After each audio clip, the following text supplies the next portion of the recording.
Sanudasi. Obiole.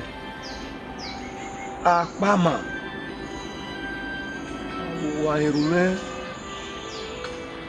Waherume no ba jo mogunwe. Wala gugu. Fa je no wa kin no so ma diago.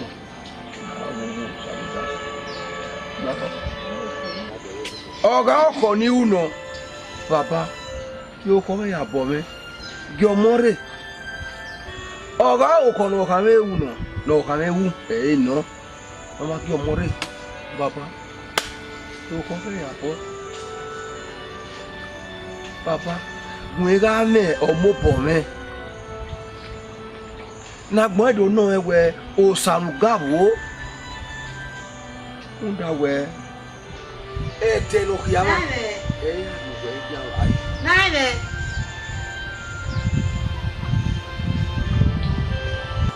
Láwo àwọ̀ páàkàrẹ̀ náà. Bàbá láwo lè dùn rẹ̀. Ìyá àwọn gbogbo rẹ̀. Ìgbà ìgbéra ìṣòwò dẹ. Ìyá àna wẹ̀ èmọ̀ wò ó. Nine. Láwo báwo wà náà? Ìgbọ́dọ̀ owó wọn kò sí mọ́ mi o. Ìdó tásì kò yè wọn náà. Nínú wẹ̀ kí yóò ná àyèdùyàwó ẹ̀ mọ́ mọ́. Kerewe ami akenizegbe mu kenega o orebe no ho anwe ehana unupo no gbe tokin o me lo ba kele ri omo ne me le mo bi jaji gbe gbere ni me mo ti me yan sa lo boa lo ba yin me mo ti yan ni o ba be ri omo gi me eni ma kan gbegbe ma wa ba ona na kan ga o yi o ba Ọmọ ebi atana. Ate ka ma. So ma ga na nu we ka ni. O Sanudasi ga jo wele lu kian. Ofre na roe. E me soro iku soro ni agbe 90 years. Iyan ye fi he. So ma no Sanudasi ya paari ekete. Ana idege na. Iko bi pe 40 years. E so 50 years. Ya fi he ni. Repute monopause. Ya gini ya gidia. Eni ya meri o. Iwe nuwe o da we piare ro o ta ka se du ma we ni do ike Nine. Nuwe tai ban we e ma fi heavy 40 years. Ah? Ori me. O honi ga 100 years. Ugbe mi mo ti asa lo bo an so bo no wori hanani o be wori me. O be wo me. So pa ni me ti zigbe. O se na ta ban we ani akenizegbe mu ke nega. Nine. Eni ma gbegbe ma wa yi. Me he we o salo bo ave ni ka o. Yen ri e. Yen ga ri omo ni me. Ni ma zegbe wa no. Ga ani akenizegbe mu ke nega. Ona ya ti awon ona ya ka we oku le yin me gwa lo no mame we uke emi ya fe mo rita gude no yemi afa na ro Sene saka bi we sa yin we mo. Benu ta na gwenwe yi he ni awe okwe iwe eyi ki. Tabi mo ke alawa.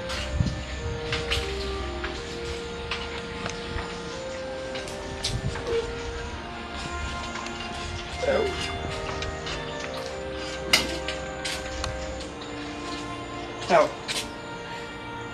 me what do you know where? Oh, but I get you. I can get you a woo. I'm the bargain. Ah, you want Babylon? Nani. Uko ko wati atu bere bali uko ko wati atu moti afien we biena nani.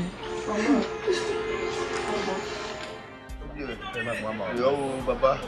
Why don't they fighting with them? So, Long time o. oh, you want setting here. No ya fe talking no mo yamo. Mo WhatsApp. Wo ma nyana. We ri ni ona do we ri ni na do to we la wona re anyo me. Ponu kiri go ya danyi na lo funfun o kan afun. Is we wait say. Ma ya o da ke gbe. Is Ya ma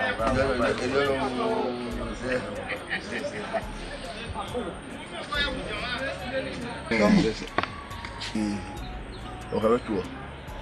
Pastor. Ona eru tin me danyo yiwo.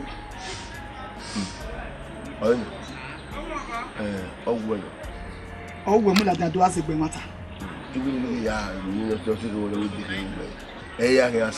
No, be a said book. You won't know when you are to Daniel. Who were you to bow? Man, we are working here. There is a yet to an young papa. If no money, do you ask the matter? Boy.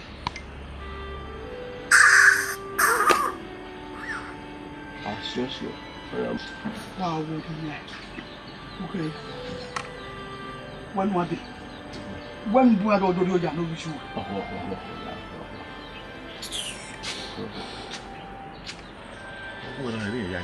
Well, yes. About the young man. I will not die. Okay, yeah. You get away the way. That you were really wow when you move, but we sell that. It will now on my foot to my also go at the bank. If but you go at the I will have better matter. Little Kunaya, I do why did oh, Gilligan wanted to do Yano is where? Oh, in my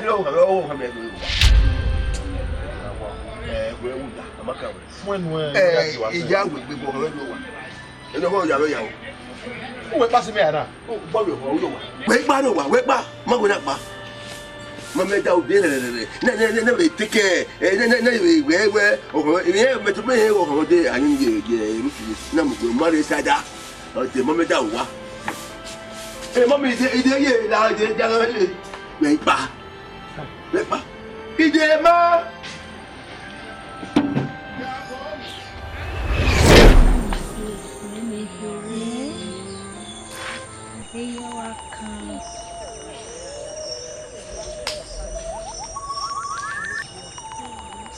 Uwadiae yeme na mere atigi na wo. Ko so mo se ni. Ni ka o. Usami gazi. Uwadiae yeme. No. Yeme ngari yeme bizi wa kiri. Imi kinari awon ri eyin na mi mo atigi na mi. No, awon na wo. O e wa to. Ibe ya ba me oso. You ni ya hin amefu. You ni gbo osa. What on ye? Why akpa ameve? Aganu e mo. You ni la rure. Odo e ye me. Unwe bi je na me hin akoyo. Eveneta. Iye, o ya be kai mu na so ma wa. Te magba ki na. Iga gwan wari nu yo. Iye na me akọ to blessing. Anyway, talaga wo. We je na me hin apase yo. We Wala o wo yime tai na wala o benu ku tai na maka so wa makwa gu makoyo no ase eze akujina akmene bo ke ai ya no wa ya ye ku kere akmene bo ke ja kijina me a o ke ma mama won ya pa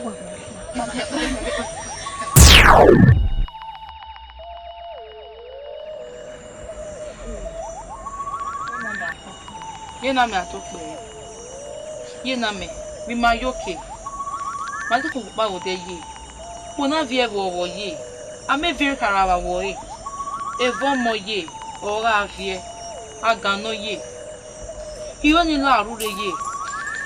No bia me zo mo. Odo ga ye me. Ke na me la wo. Ye na me atokpe. Ye na me la wo ni ge ahia. Igele mi ko ni evo mo ga vie nu la nu ge akpo evo mo ni la wo je but okpe mi ma mi ko ni nínú ya vie e de je ni kaka iye na mi nu la wo nu pere ne la wo je ni wa okpe wa gona o geze Niye na megiwe ari oke. Nu ya luro ko no ma biere. Yo, akeke ni we go ni hian seti sonia. No ge we ari won keke na we me gbeje. Ekeni ya na fi ve no ge vian. Oni a lowo. Ye na me wa so pe Mario boy na ye na. Hey! Waga se me ve o. Ah? Owuri okay. Emata. Iwe ni tamuwa. Imao ni dole gbe erin ni wudu waroparopa. Wa mi ni kaya. Eguye na me wa to pe. We no ki me no we ri gedu ni me. We ni ge vie. We e mo sama we. Wo ki be vie. We yi me ka. Ha? Neve. Ope na ke gbo ano ko eri ke si pe. Ope ni ke si pe. Odo na ta kere ate. So pa o ma sunu re du ki eji. Dege ni me ki a salo kwa. Dege ni ki de ko salo ka yari omo ya ko mo gi mena. No ki aga ko me. De ko salo ka ya si ni me were ya ki jo mo. Salo bua yo. Ose. Sabo nga we. E mo sama wo gi manima. We ga bie bi yana. Agbon ga gi ma. Ga agbon na ga we. Ye ga go go. Mo ga mo gba le no ma. Ere suweje. Na wo ka me na o. E gi vie. No saru da si make na irun ma. Ana ga lerun, ana agwile gun na. E o saru da si ma de mo ki ma. Ya o. Neve. Iwa me ya pe fi omo ne. O ga ri. Omo neve. Ye bu ai. Sopa e kere me ni ya no. We wa kwe. Anyway, we ta se ki ma ho. You give a man now. You anyway, Tassi. Wabi. O salo bo awe wabi. Wagi me ori me ka me we wa yi pie. No wa pa mi ti o. Na wa ya mi wa ya ri agbon mi na. E wa ibun awon fi me. Ari o won ni ma gba ri agbon. Ni ma gba suwi. Iya bi e fi money. Iwi mani me iwi me ni ma gba la wodo. Iya bi e fi money. Ori me agi na luga e si re. Ha? Egbe wo mi. Ori me luga egbe. Why you go bona pa bona ya pa. Ori tan we ama wu emi o ma wu. Even what wa gba si ni we tani ni bu ya ma wulo. Seni ya. O salo bo awo we. Ebe no wan e ka se radio. Be ai mi aka ni zi gbe mu ke negazi gbo wa mi. Egbo me o sa ba ya ri omo nana. Egbo me gegege o sa ba ya ri omo ni sira no do ahiru ya. O sa ba ka wa ji. E kian se gbo wa ku wa. O ma won bi jaji. Ba so won ko wa bi. Àwọn ebi gbe won bi jaji wa bi. Iwon bi jaji si ni. Pe na ke gbo wa ni wa ke gbo mi. Wa bi. La o ni emi amia. Ya ye ko. Ya di ko ni ni ari go. Ya se bi ti mo. Ya ye. Na maya kuvo jame o. Oli wewe. Ona maya kuvo jame o. Oli wewe. Ona maya kuvo jame o. Oli wewe. Ona maya kuvo jame. Oli wewe. Iye na me atokpe. Iye me ni iye me. Iye omo no bonda. Iye no magia me gusoro. Iye no ege no ame ya gbiwe. Iye be ne mose. Iye wa tope. Iye. Ote wa ve eni pataki. No imani were mama. Ima o ni matama. So pa imae adeye neni gas ora wezo. Ila wa tope. Iye no ge wa tope. Iye ne mi da. Iye no wese. Ije no kyoja no wa. Lula wo je mi ma te tamawe. Lula no ge so no weje. Lula wo ye. Amaya ku ogeze o. Oli wewe, onama ya kuotiame. Oli wewe. Iwe. Iwe mu wagbe. Wa nyare no we na. Wa no we higa koyu wai. Iye. Ekpage ogeze. Oyi marima. Uyere godo ha mi ma we. Omukokpa ni ene oke. Nuja wae ojo moye. Eyi nda ido ha mi ma. Ona we ni maguye imiawe no we adesi ogeze omayo mada. Ni maguye imiawe. No la wo je no ge. No pari nela. Na wo wa to pe yi na. Ihe me no wa hai. Ite wiki akwe. So papa no. Ikoyo. Ogeze. Atokpe yi Igagi no. wegari agbon. Wesi na. So papa no. Igari ukpu yoto. Ede no kpo nu gavun. Ede ro di wa. Ukweyo a. Ya we no fe yi na me. Wa tokpe yi. Wesi yi. Pasi won me ni gagogo. Onama ya kuogeze o. Oli wewe. Onama ya kuotiame. Oli wewe.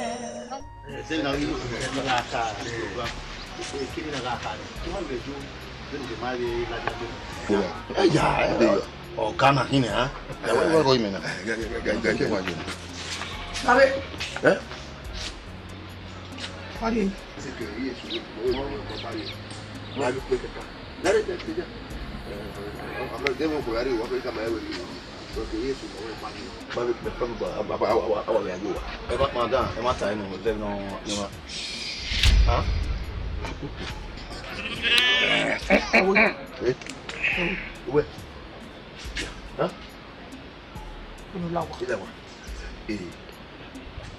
Amasoko.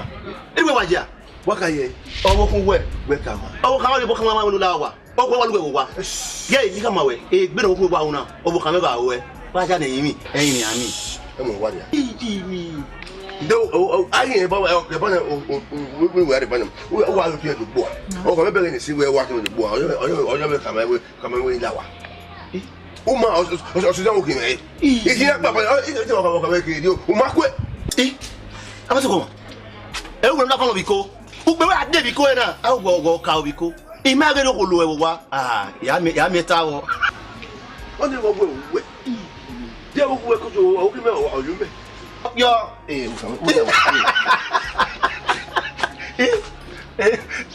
Ona pa ne ya gbo e wa wo kan ko. o mi wa kena. O mi wa se na. O se me ya pa. Adi ya. Abe ma sana ro e. E se wo ko ya control ya. Owo ko ya control ya. Owo ko wa, owo ka ke no control wa. Be ne ma so adi keke, e di agbe e bon abon yeke. Ya adi moto, o ga ri alo to ti moto are no ri awo. Baba na mo se makaliki. Baba ya mo se makaliki.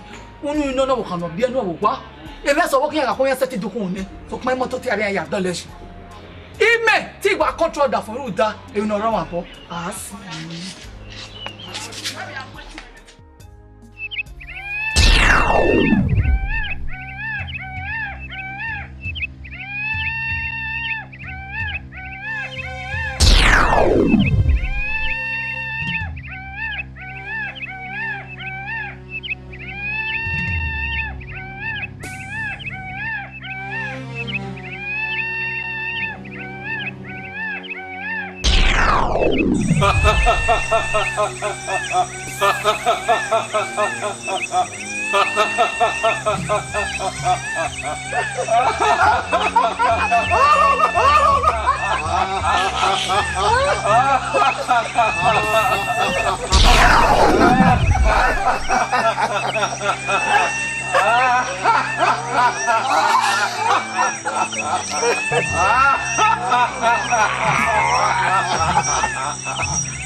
Ga de ni maye ga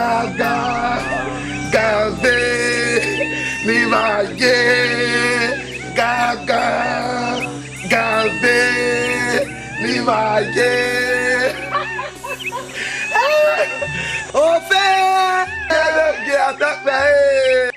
na namu yo wo wa iki e Iye no ge. Ijo no ni kai. Igi sugbe. Ogino ko oje mose. Ere ya ko ya sele o. Ara iseki, eri sigona. Eri wa o.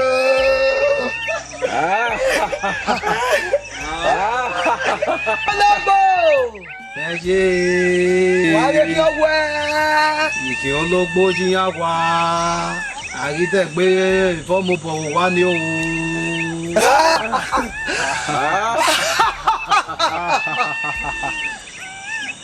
Erara. Oye. Ogwedebo. Ije. Oko biani. Ina ya gbaka odeze. Igbe wa. Ina se sagen. Sagen ri ari gbe o.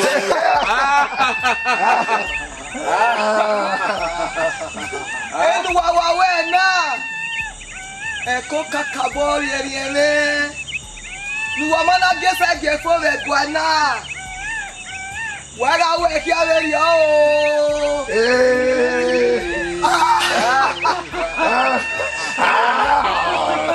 Gena. Wakale we ke dove.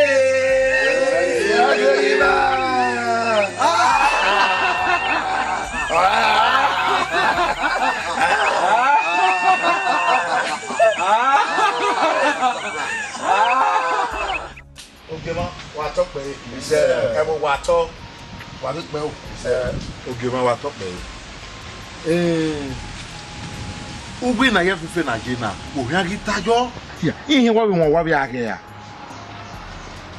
ha mume o wọ́n da ẹ̀mọ orísun ẹ̀wọ̀n náà ọmọdé mọ̀ ẹ́ ẹ̀mọ ìyàwó ló àmì yàá sì gbà mí ń yẹ èmi ó kọ̀nà rúgbó ìrọ̀pẹ́ mọ́ ìyá gbọ́n lọ́gí ọ kékeré máa wí yóò rè gíà sọ́búrì ẹ̀mẹ́ náà orísun lẹ́nu gé gíà wí yóò rè gíà gbọ́n kàn ẹ̀ ọ̀nà ẹ̀ ma. wa to bo Ogema o ya se gbe mi ri ya fe magere bo e ya fe wu lo kwa ai ero pa iro yeye o ya se gbe se na sa me se ka ama me ya le bae o me mari ya Ogema o me re nya ani de o ha e si eyo e go ra to bo e gede e bo na masu yeye bo su na ki ba ke mbo kia na e mari ba o Ogema unye ya segbe egele ropa iya girebo ajo fra won meu na gi megele bebo yeye nula Ogema nu kani na ubo na no de na gi ma ina masunu wegera ha Ogema to gbe ni wari ti ni atasun wa no Ogema emi no gi sunu ewu na no gi mero emi wuga e o gi sunu na wo Ogema o keke na ka gwa tuti no gi sunu ewu na e pa ifa ibugbe ni ha Ogema nula o je wa ro ke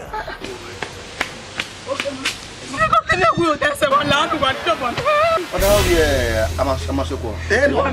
no ya la so Ba wa twin. O teme kuro desi ma ya sa me. got way awu yo dead no go do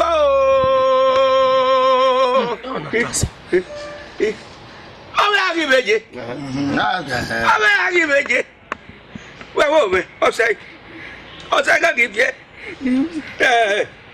ga aga ge bu ba de wa mo aga ge bu ba de Ko wa ko. Ele wa ni wa Egbe wo yi. ala pe mu na di ala me pe ni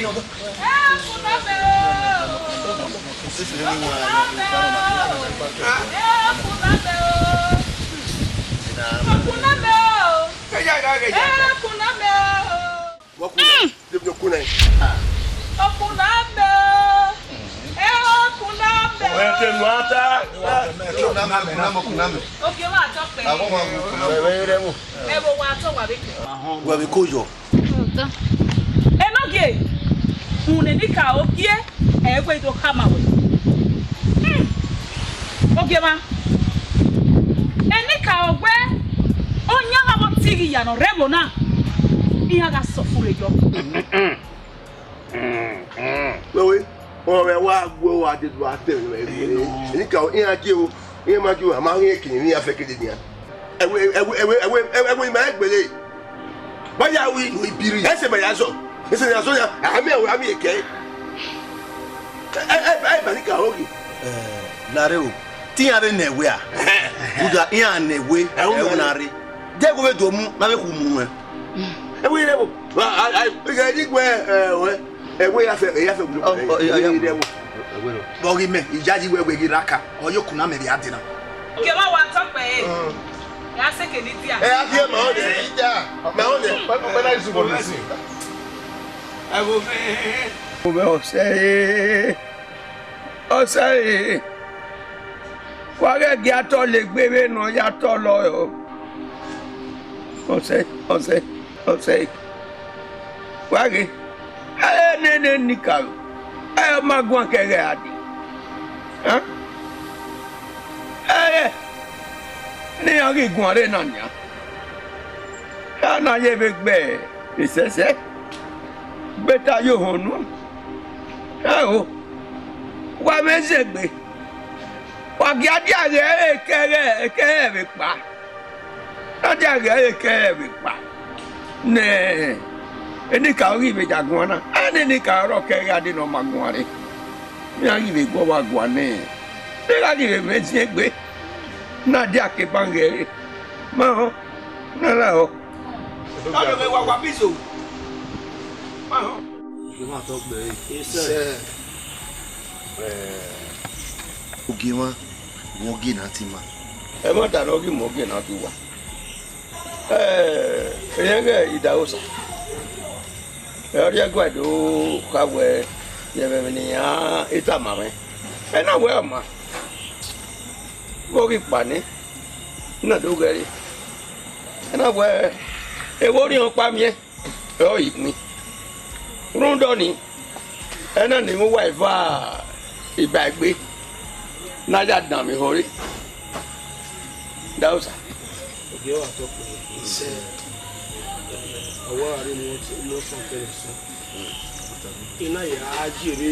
Jẹ́rìí ìkùnrin màá dó lọ gbéra. Òhẹ́rẹ́ ọ̀fìlì pẹ̀mí sókò à. Wọ́n yé ọ̀nà òzùlù ẹ̀wòrí ọ́.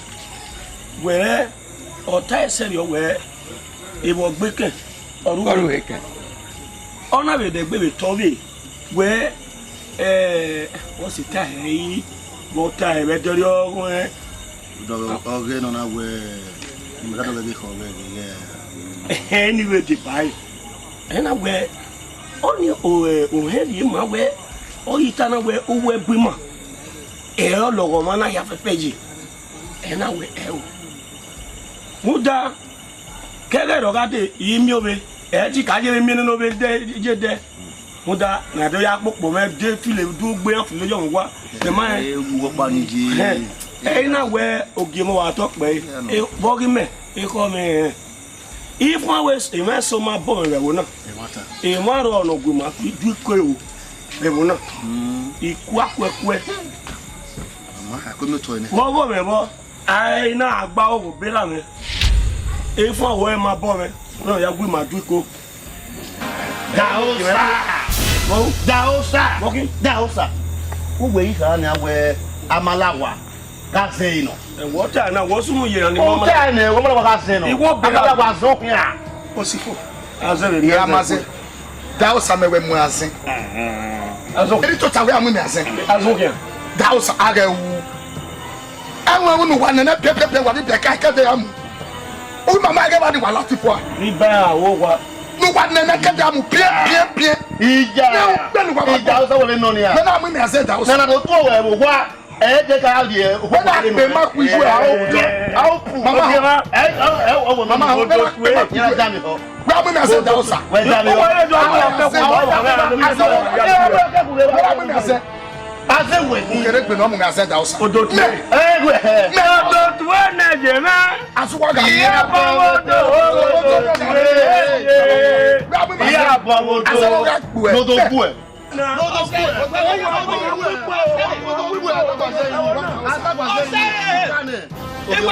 No give a top me. Eh ya. Oko. Bani o. Oko tuwa. Ade so bani atu wa ni ru apa.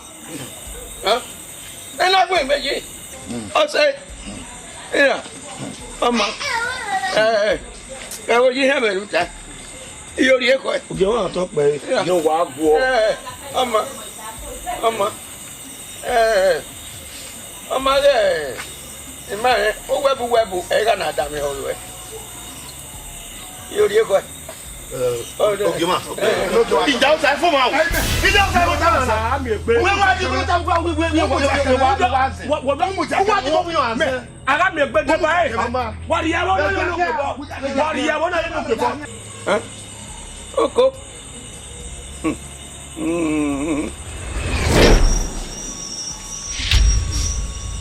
Iye na meni ye wa to pe ye ma lo mi oye iye ade wa beniko nu la ogogo nu ya bo meje omi me egi o han mo e o maria be me yeye iwe ni do tamawe emi ya no sunu we wo na emi ya no we wo na ni berero ute wa ya so pampa no o kin asetin no dawe ose we gbe abaze ni rewo na kele ni rote na yan mu wa moderi ane e je wa mo o iyobode o ma dare no kin adori iyobonu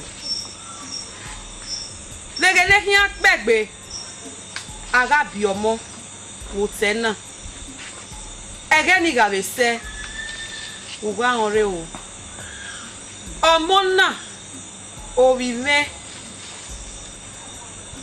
no iwe ni do ya gbo hi ma we nje iyo nje so popa no je ebe te gora ni tagi tane gie Iyeke Agbon avi we tani weseye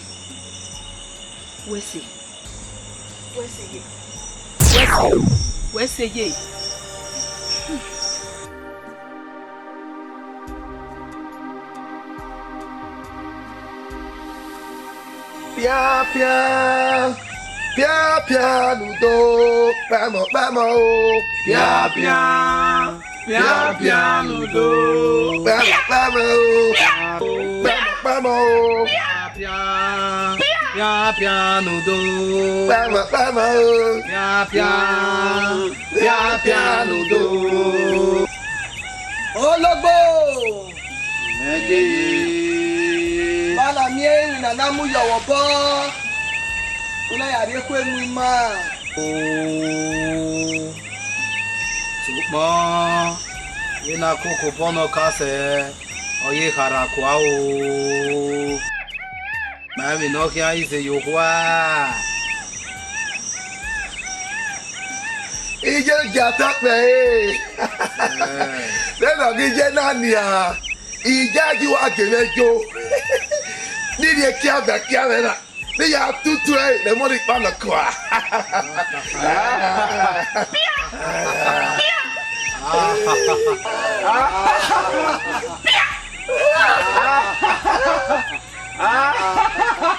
ija je ri awe o yes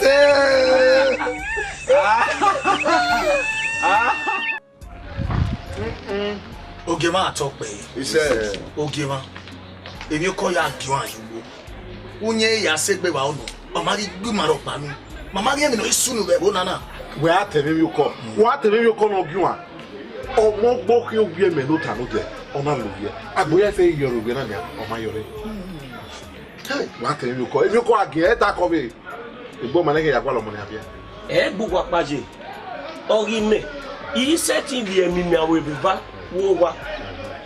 Wa yin gi awo logbo. Rede o ka sole ka wa. Unye ya segbe so so. Igi awo ya ka de kitikiti wo ma ko. E wo Oha mumene nuki. Oha mume. Oha mumene. Okay, ba. Mari ba, o mari ba ke. Ba hem ko na ke mari ba. Ba hem ko na. E wo sigi piri. Ha? Ba ke ke na ki ma. Okay ma. O gbogbonu. E na ya fefe yin. No da inwani ma be so we na dia. How is it? I will so now. You was so. We were so that we so. Okay ma. Wogi me ne ro. Ye. Wo wa. Ogi me. Emi ga ti wa so gbi. Iwa ayore. I mama se ke me. Wa go bo ni ala re bo. Won ti. Ako. De ko do bia. Emi ga bi wo wa. Ugbe so se wa de gbu. Iwa sala ja wo wa. Oju wa wege. Wa tan tere. E de kere. Okay mana la wo. Na gwa lo tino isu we bona agibie bona ye Ebo ben ihoi enu waje igaga ki mae ipebe na beku na sunu begwe no ma ni makamugwa onere Eo!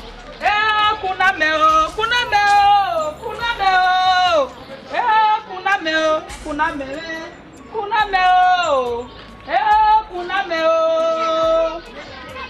Okay, ma talk pe e. E bo wa talk wa pe. Okay, ma. Ge na tie be. Oh, abogia.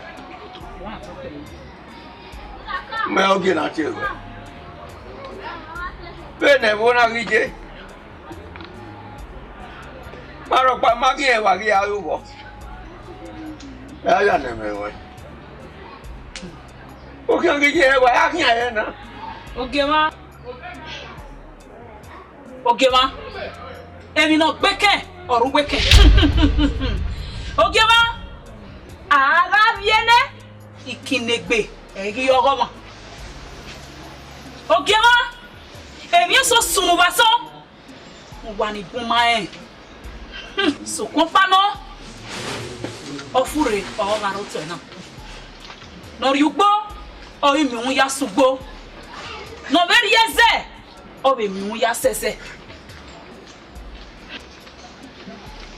Eno ke ma. O se. Be. Ama.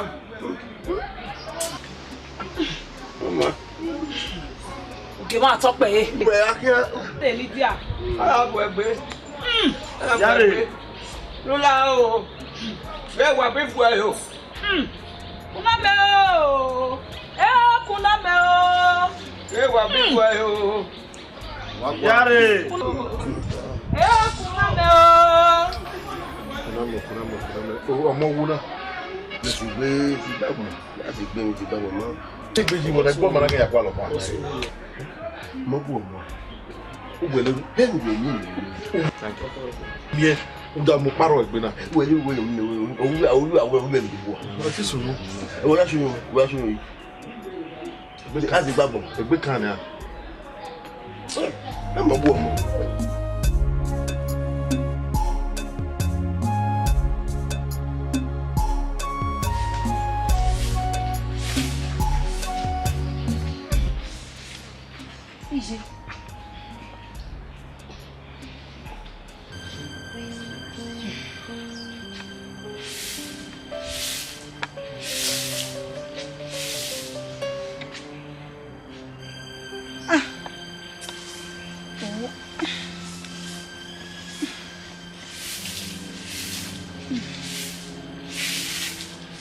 Ije.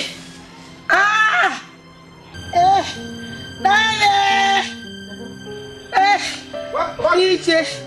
Ije. Wagi. Nene. Eku fi meji eva. Ije.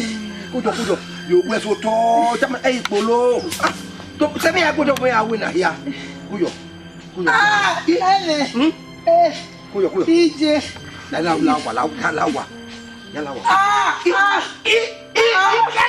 Oko. Nene. Yo pasa. Nene. No. Ede. Ije. Wá kìí Eo. Nene ye ti kiyan. Eko. Ye ti kiyan nene. Eko kìí ọdẹ ìgbà yìí. Eo. Ọdẹ ìgbà yìí. Làhọ́. Ije. Bẹ̀kọ́. Ije. Bẹ̀kọ́ jẹ́ ká. Bẹ̀kọ́. Ije. Lẹ́yìn àpò ẹ̀ ọpẹ́ kan kú ẹ̀ náà. Nane. Ije. Oh. Nane. Mo bá mi lọ sí náà péjọ. Mo tẹ̀ náà. Ẹ kí gọ̀ọ̀dọ̀. Agbagba ìnà tí o. Èyí màmá yìí kìkẹ́ náà náà lóko. Wàyà yóò kókó náà ẹ̀. Bá kí ẹ̀ yẹ. Ìyẹn náà. Àkàbọ̀. Ìpín náà mi lómi rẹ̀. Mo ti wẹ̀. Ó bẹ́ẹ̀ yóò lọ sunu náà. Ìyẹn kí wọ́n bí ó bí ẹsẹ̀ wá gbọ́n wẹ̀ náà wá gbọ́n náà. So pápá náà ẹ̀ máa dán. Ìyẹn kan wẹ̀ yóò tọ̀. Báàbá náà nìyà. Ìyónú wárí agbọ̀n. Nú yàrá yóò wẹ̀ ní ìyótọ́ rẹ̀. Ẹ̀gíẹ̀gíẹ̀ gbàkíyàn. Lékè ni mẹ́yẹ. Ìyẹn rí mìàmìà wẹ̀. Ọba na me ọsẹ nọrọ pịa iri agbọ ihe ha ye gbinya kịa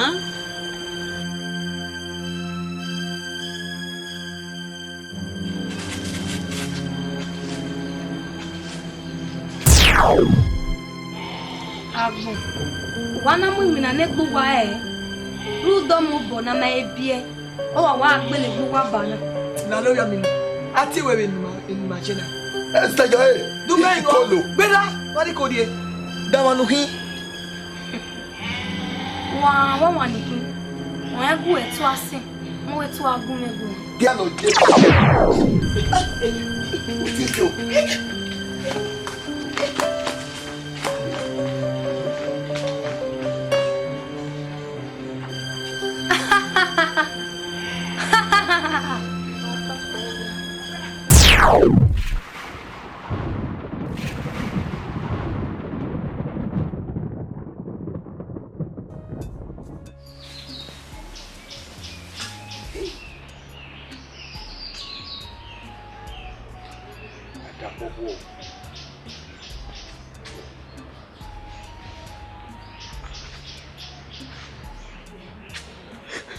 Saludas.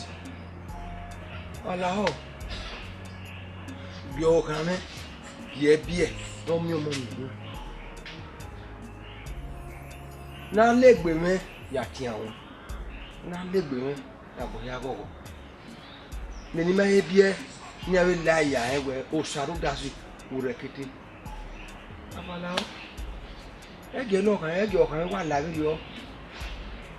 Gie vagaro. Comment oh eta kwa ku oga gie gaga ka pa na so akuni brother wa hu dia wasun ta be mi awe musi e be me yo so ma o kan no we o kale ọpẹ́ ló mú ero kan asi ya waye na o ni oyiwe wa o esin ha brother ani eyan pa no sa lo bo ise ti o aye iya ri mi na na so o han we na bi e o bi e mi na yo o lu no ise Fai una taka do musa. Wa yo no. Ma ka be. Ah ka be le. Ah ki me be. Ah wa bi ogu o. Ah ka be. Ba ye te. Mo so de ga no mo. Ya gan. Yo be le. Pe de ga no mo wa o. Ni no mo tu. Ah o tu baba. Ije bebo. Oro. We se o. Mo be le no ya we tu. Ije be bia. Yo. Era be bia. Ayo. Era be bia. Ayo. Ije be bia.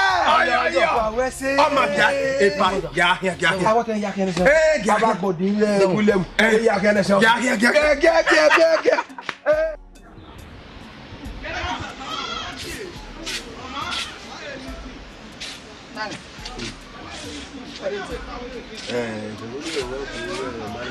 Me va ni ye ko wala we na wa pa iru ogo la fa gbiro to na we wo koko yi. Ba ma ejo. Dikuno. We ma wa wo ki gbi na sakabi. O ki mi ta kabi. O ha. Abi e. Abi oku o. Igo ni o wa te ka ibe ga bi awon mo. Ya seba. Teba ma. E bi mo na o. E ba be bi adesi. Igo ni o wa agun e mari e ba ni. Ya ba fi re, e ba wa re ya se. Ya seba. Ya fi. Wa te ngana to ti lo. Sokma. O mari re gbo pa ni agbo e. E ma ya re. We ta no ni no. O mari re ya gbo ni oni be logo. Ẹ̀sán ya sa wa de no wa na upo no gbu e. Wo ki aho e. Ebe oni opo we ni gbo e na. Ya imu ti go. O fi be fa bu. Imu block you e. Wo wi e mega bi e. Da. Wọ́n ẹ̀rí àkàwé. Bẹ́ẹ̀ ni ká bí ẹ̀ náà. Yàrá eré ìwòye kò dànyọ̀ wá ní. Wọ́n yẹn lájà wo abioko. Wọ́n lè dáyà dáyọ̀ rẹ̀ gbọ́ o, ọjọ́ kan ẹ̀ wà rẹ̀. Adámi àmì sẹ̀. Ìwọ̀nbọ̀n ni ẹ lọ́wọ́ fún Asaka. Káwọn kọ́tò ká àgbọ̀ à kò bí yẹ. Gbèbè ooo. Gbèbè. Ẹgbẹ́ mi mẹ́sẹ̀sẹ̀sẹ̀. Àbítọ́jà. Àgìtẹ̀ka. Wẹ̀yà David abiyamọ tó wẹ̀ yẹn awọ wù. Wọ́n yé pèpèpèpè. Ẹni ni. Ẹ padà fún ẹ. Ìmẹ̀ dẹ́ àkú ẹ̀ náà. Gbèbè dàkà. Gbèbè wọ́n wá bí ẹ̀ náà. Ibi kẹ́lẹ̀ wá dàbẹ̀ jẹ́. Ẹ̀rọ bẹ́ẹ̀ bíẹ́ ọ̀jọ̀jọ̀. Ìjà bẹ́ẹ̀ bíẹ́ ọ̀jọ̀jọ̀. Kíkò ìbéèrè kíkò mẹ́bí. Kìnìún kò dọ̀. Ìyá fẹ́rẹ̀. Ọwọ́ kí mi gún mi gùn àwọn ẹ̀wọ̀ hàn bí ẹ̀ má ta. Ọmọ tí ma má. Ẹ̀dá mi máa rẹ̀ ẹ̀hìn àmà. Ọjọ́ bẹ̀rẹ̀ òlìyá tètè tó mi ọ̀. Ẹ̀dá mi máa rẹ̀ wẹ̀ àgùn. Mẹ̀gí pàkẹ́ lẹ̀ wẹ̀ àgùn náà. Yà tó mú mú. Yẹ́n ìhun tẹ̀sí kì mú. Ẹgbẹ́ bu ẹ̀mẹ̀. Ẹ̀dẹ̀ nà ọ̀kadà wẹ̀. Àwọn wà wọ̀. Ọ̀rẹ́ wo wo wa. Mẹ̀gí pàkẹ́ tó wù ẹ̀ mú ẹ̀. Mẹ̀ máa hó. Ọmọ ni òbí ọ̀yàn yàn. Ọmọ ni Uwadiae ni. Ọmọ iwe yeye, àmì iwe yeye. Ọmọ ni Uwa tori ẹ̀. Ebe tori iwe. Uwa tọ̀. Uwa biẹ̀lẹ̀ eya fẹ́ ọrẹ. Ọ̀bù ẹ̀díà. Ànẹ́ni. Ọmọ ni mo yà kárí rẹ̀ bí ẹni. Go dey flow, pikin go dey flow. Overflow mẹ́tò yìí. Ọ̀ dé yọnu ẹ̀. Progress. Bọ̀dá bí adé mi náà bọ̀dá ká. Inú ilé ẹ̀jẹ̀ wo àyọ̀ká. Eba ya pe ni gare mana. Ime do aka gwe imami gwe. E do mi la tadi. Me wa de we bana e ko ma fun mi. Ejo no. O te no gwe me. E na gwa ge. E yo no kwara kina. Nya ni ge ya. Ya so gwa de. Awo go ko ni do gwe go. E ni. Pẹ̀lú ebi eyeye. E na ta mo te na gwe. O te re de. Gwe se wa na ni. Gwe ze ge wa de keke. Gwa ru do te re. Iyamiya. Abon gwe ge ya. Ayin wa da para ni a. Ina no wa se ge akan. No miya Iyeke Agbon mi no mi keke no wa fin are yunu o wa to ja e ka ta oge ya se ji egbe o le fi yo to e da o no se ki me ko me wa ni ma ye do ko wa ma ga ba we go you so yi ma re re so ge do na ni o ko na wa ka wo na ni me wa na the special people no e ke me yi e ya pe mi mo o te bi ma re re ma kan bo wa le do se do ma ye ku ka so ma ye mo you ka so yi no see unda we o telege Iyamiya Iyeke Agbon mi e ke lo je e ya na me nya gbegbe ya gbegbe e nya ma de mu yi o ke me o we gba wa di mo de mo yi ma bi wa ya gbegbe ya ma aba mi na kai o we so o gbe ya baba kiya yo adeni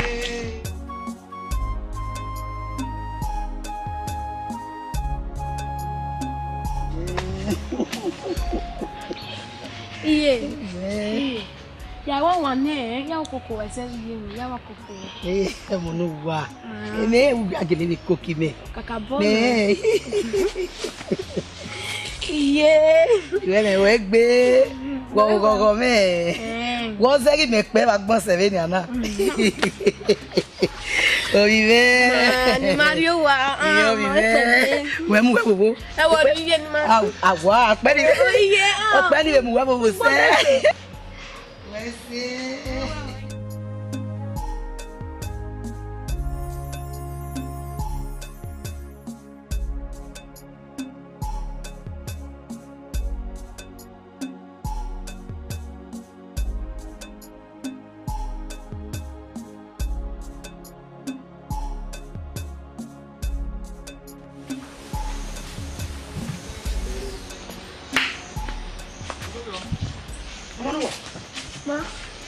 Oye.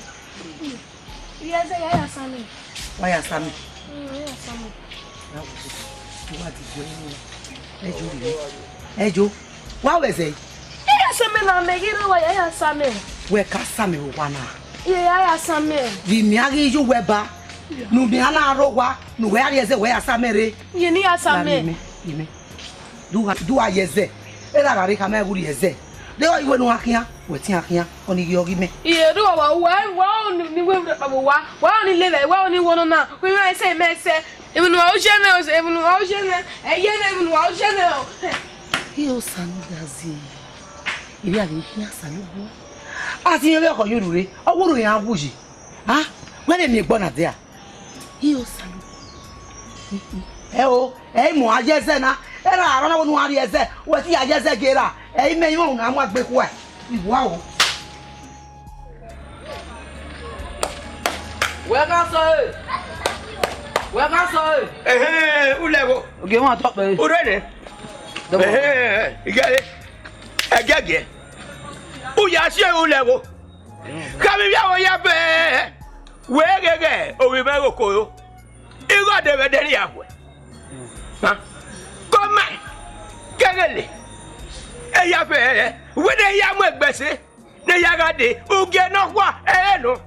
Ego no kwa. E ki age ya fe. Je uge onyeme. Ne ki adona. Ogo ibe no de. Ma e de ni akwe. Owie. Eye ga re mo. Odi ya ogegbe. Iya se mane. Oya. Agege. Ya se ho. Agege o.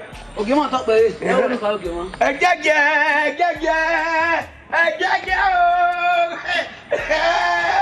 O baba de go baba.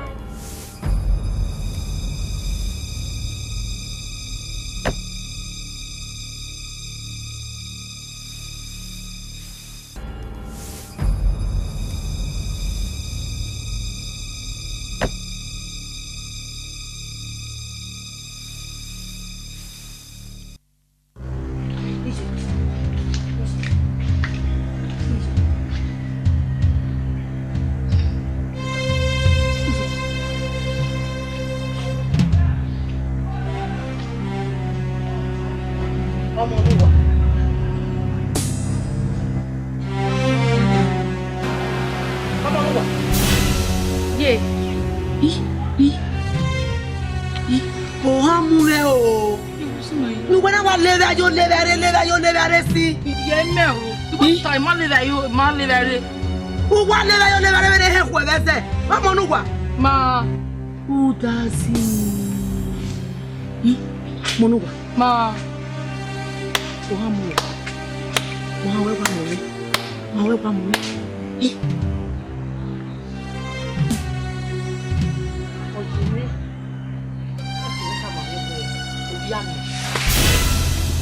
Emere o yo via me. Ina to via me yi. Yo via me ye o. Well, via me we ya una. Ye yo via me o. O via o da du wa una fo la tia. Ma ri fere ne ku inoro. Ye yo via me. Eti o via me na te via me ye yo via me. Wa we mu. Mama. Ira gari. Ira kama e. Ruda. Mo pa se ti du ona. Ye me o via me o. Yo via me na to via me ye. Yo via me. Mo pa se ti na ga se ti o. Ahun e.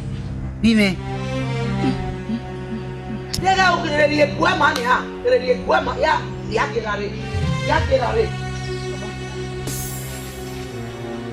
Ye mo me wa to ni ke ma o ni wa pa.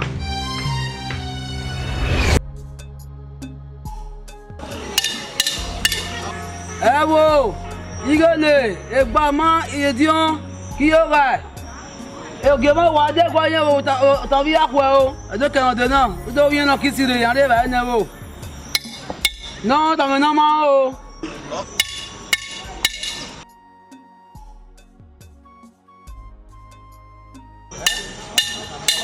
Ewo, egbama, igele, ebion, kiyoga. Ogema wa de kwa yen o de kan de na o. O bi kisire yan de ba nu wa. No, ta me na ma o.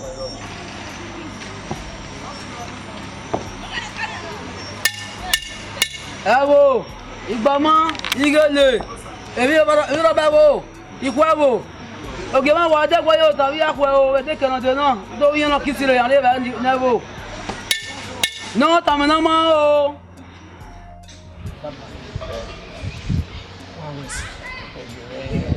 Bí ni wọ̀nyá dé yìí ẹ kó yẹ ní wọ̀nyá. Kàkà bọ́. Ẹ ò yí máa wèé máa wù náà. Gẹ́gẹ́ máa yọ gọ́gọ́ sí. Máa yọ gọ́gọ́ sí. Ẹ̀yà wẹ́nu wẹ́ yà pa ọ̀gbà. Ẹ náà yà hàn ẹ̀wẹ̀ dé. Ẹ yà sí ewu lẹ́bù. Nebo yẹn náà gbà kókó máa kún sẹ́yìn ọ̀gbìn ọ̀pá. Ẹ̀yà ẹ̀sọ̀ owó ẹ̀sìn. Ìkàbọ̀ pọ̀ mọ́. Ọ̀bọ̀bọ̀ ti zọ̀nù lé. Agíláyé ládàá. Àwọn èdè ló yàwó náà. Agíláyé ládàá. Ibẹ̀ kan pa àwọn ọ̀rọ̀ àbí bàbá. Bọ́ọ̀kì ìṣẹ̀yẹ dà. Owó ẹ̀sìn.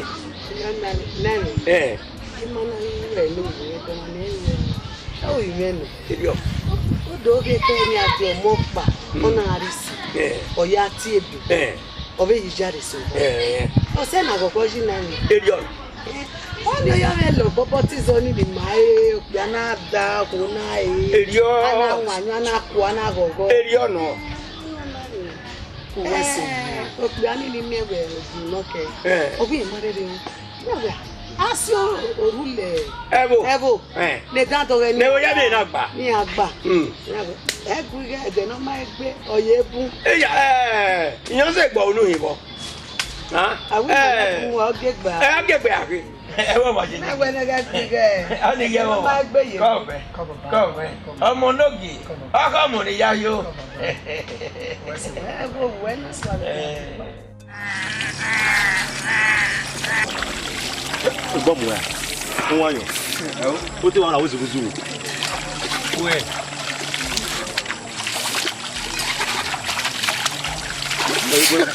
Ayi bɛ kana susu wo tɛ wa lafiya ya kɔ ye dɛgbɛnɔ mɔ ye mɔ gun wa tu ka yɛ kɛ yan ẹ gbọ́ mọ̀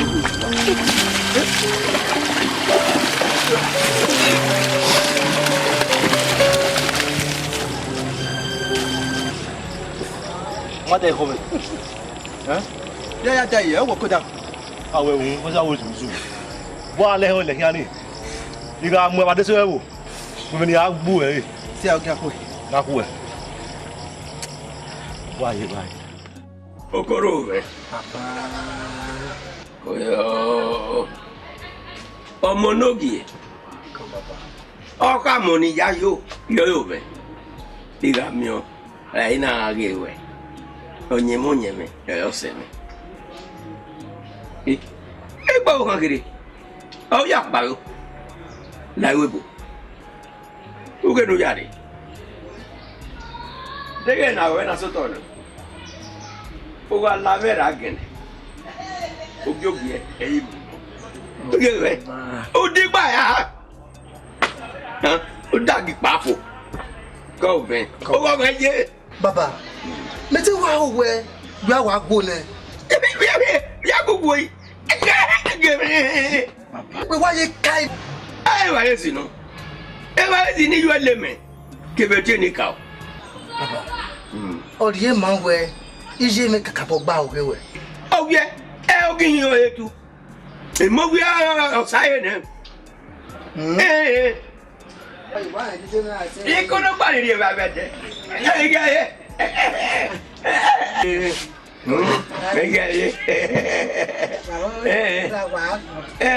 Baba. Zebe gbinu sasu gwe na. Oho ze we setting region meji wa ze ba me. Iwe. Ore. Tiya do bien. Tiya gbin na jo bi de. Adesusu. Na mi. Tiya gbin na jo. Odo do gbe yo kun gbe ya fe. Ewe ma ya. Naime. Let me say. Oye. Ma be fere adon yeye. Egwizi papa lo ye eziyan. Edio. Ta seru gbe. Iya. Wo yi. E pe e o te bi e pe. Okay, bi o je wu. Oh yeah, nigga mama ya. Nabe. Never any. La re do gari ebe never ya go. Okay, mama bele. Aga bona ji. Aja me de ya. Ede, egbe na o ye pilikete. O ye pilikete. Ye mo na ri ebi. Gari mo mo E manege. Oh man.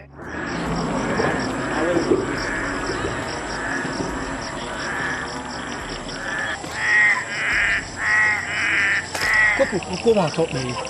Ya ti we ni ko e. Sokman. Akwa na me de pa mi. Ko ma talk me. Bini na ro ni ya na. Ya ri wa. O ma re ri. Ya hen. Ya hen.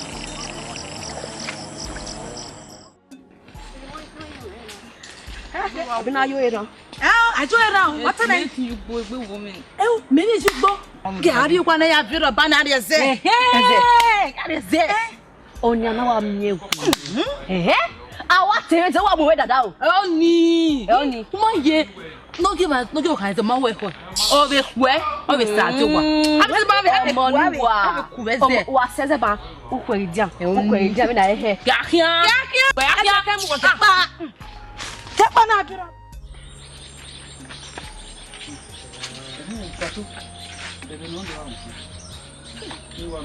Doce no li hina. Sinimu gwebete lo maya me de ma do Una wa fu si. Okay no dera na o zo ka ma we ni do ha yo si we o si. O ma do igo ya ri go nu e ya ri go nu se ba idugbo igbe ya fe ki ya. Ni go te me de igo igbo we ju wa o to jogo mi. O ma ya ri ya ku e ya ri ya ku. Ayi o si ni na ki. Imani dia de ki ni na do. O ko mi ya. E ko ni na. O ko mi ka mu be a. We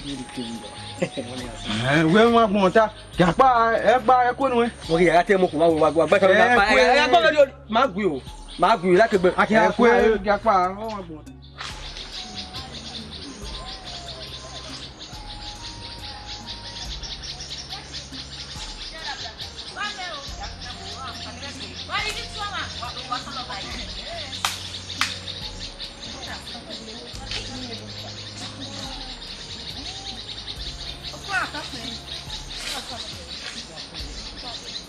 Voyez.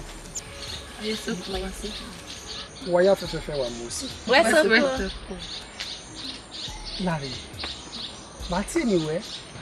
Oko atope eni wo mo nu wa. Ọmọ nu wa. Eso e. Eni mo ezegbe. Waya fefe wa musi. Yesu. Abi ere wona. Oko wa tope igbinaza ka tinira mi. Igbinazaka. Oko. Ima wa mo bo Igbinazaka. Koko. Oko wa tope. Won Igbinazaka. Akabo. Opo wa won ewu dani. Yo bo wa ke pa amada so. Yo wu ya. Akoma oko. Iya ri wa we do mi. Oko de wa me. Ya. Oko o bi ma be gbe mo na. O ni mefa. Ama re gbe. Iya re do mi wa ya. Weso ko wa tope. Oko wo yo to mi wo gba. O gba wo. Mata. Wa mo sese. Awe fun ya. Dem no so e. Uveria. O te le di overia. Gele ye mi tebe. Igbo fun wa ye me igbo. Egbo o be je mi e wa ya wa oni. Igbo fun na ki. Igbo fun na ki. Ya ki o tele gbe. Ana dawe. Oma.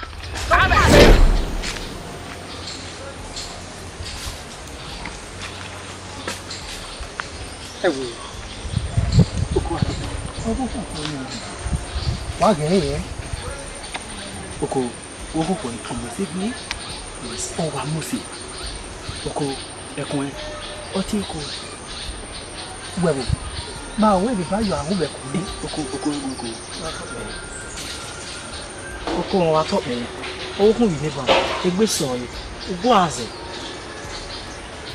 An le ma se wa. Ipo mu pa no. Obere aye. E mata na ko no ko. O wa na. O se ko ate. Oko wa tope.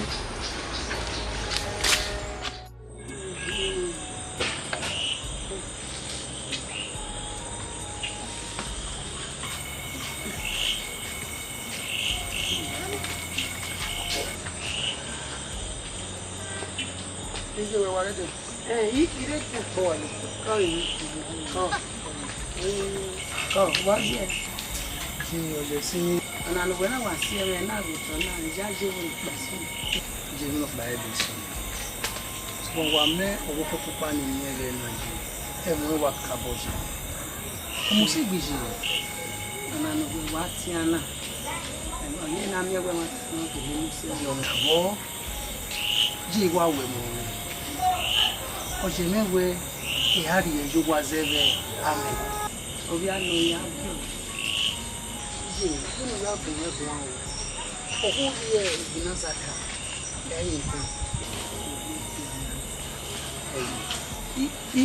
No gwera ruwo ebudo wa. Owo kan ni kere ge ni so pa me ewu binazaka wetemo na. Upo mo pa bi e ta no je.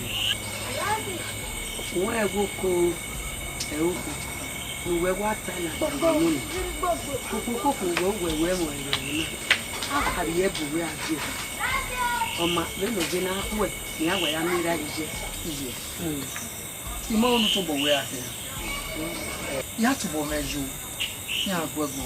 Where on your dear go? We are going here, Yori. Eh? In my wọ́n rí ẹ̀bà yìí. Ẹni ẹ̀rẹ̀ kìnnìún ẹ̀dọ̀ sí iná kẹwẹ̀ ló gbé àdé bá láwa.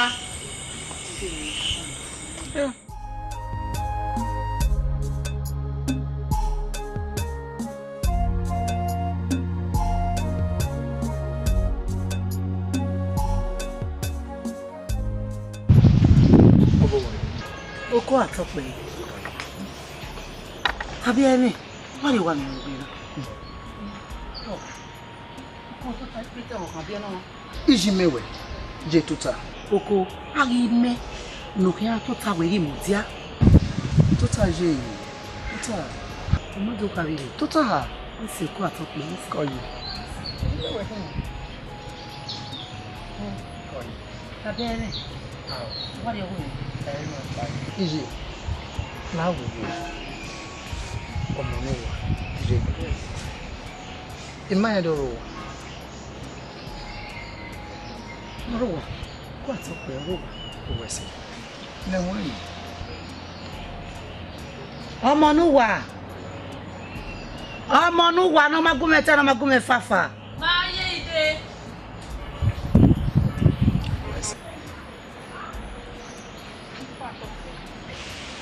Ogolesi. Koyo. Ko atope. Yawo yi wo wa. Afi mari baji. Owese ji.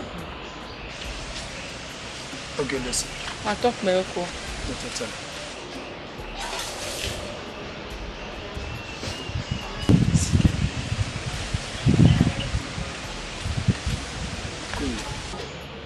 Emi weje ni. Efwa no de. Iga deri were yen. Onye mega se. Umusegbe. Iyo ni mai we ba ri ko. Na go. Oko. Erio. Oko. Emi ya fefe nta eno gba yi. Ai me no ki ama we re. Emi no ta ogba oko wa tope. Oko wa tope. To pa mo gbe ni yari eze amero wa. Ya sa meji yebe. Ogolosi. Wa tope oko. Be no ri se na. Oje menu ari emi no ari owo wa. Na koko ari ese. Wa tope. Tota. Oko. Agibe ime. Mo gibe lele ete. Oni oge.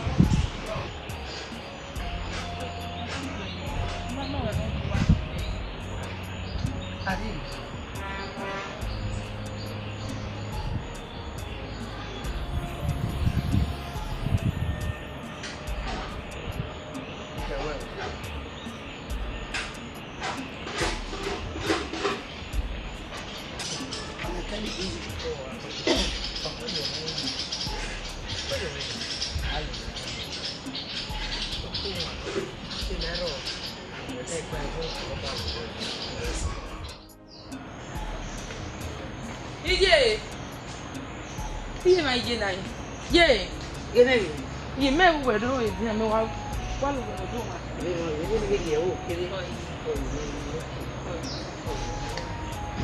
Ije ti me ni kama we. Kama me. Hey you again. Ije me no wo mo no we go ma so to. Na mi ro. Oko no. Mi akoko ko. Ije mama ko so ma o ye we me ye. O mi we me. E do ha ye. Why kama ai? Me kama ye. Ma kama mi rock ba. No ka we go me no TV ye. O ya me o te na bo we na ni kama we no ha ye. Me ni aha me ye. Ma ko egun. O ma bere. O nu yari orije me. O si e na do o kaka ma me so kuma ebi na gogo jino we. O ko wi ewe me we. Ebi na gogo jino. O nda iku ya ni bun we wo na. No hone o vi no geri ya. E avie. E avie bi me. Wa kwejo. Uke, wa ma peke we kino ngani. Uke we le kene. Ubi bogo be ni ana. Oge lo se no vive. Ye. Woni ko yo era memo. O ga ire baba o do atalo. O do we e dile bi ahia mo e. Ma o mira me do afano nya ni. Ira me ti. Digo ma o vi que me na to bine gbego. Ma e que ni peri ma ya gbego ahe. Ma rira, e ma rira se bene na. No, era cuello. O cuello na. Na ya te me we ye, we se.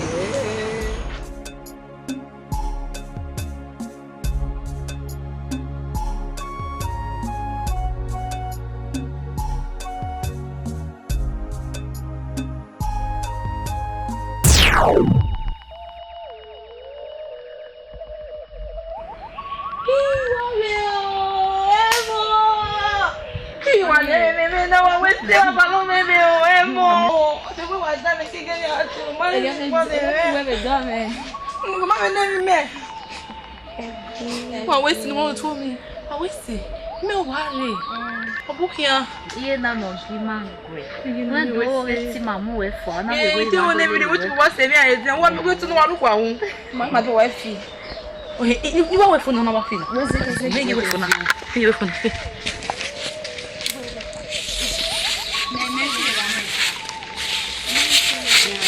Iwele. Efi ya fi mefi. Pusi. Egbe mu egbe. Akodo mu egbe. E ka gwa fi le. Mi na me o mama me na ke na me mama me ya mama me na. No fi le din a wu.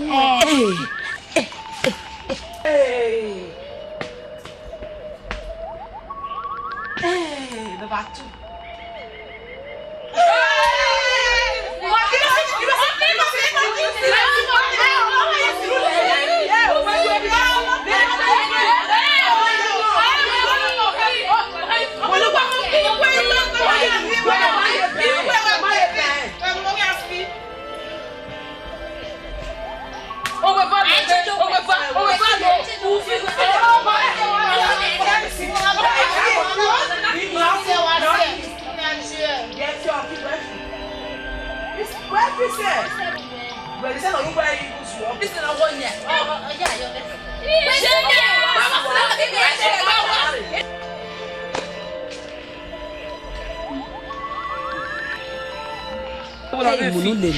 Egbe wa ko mi.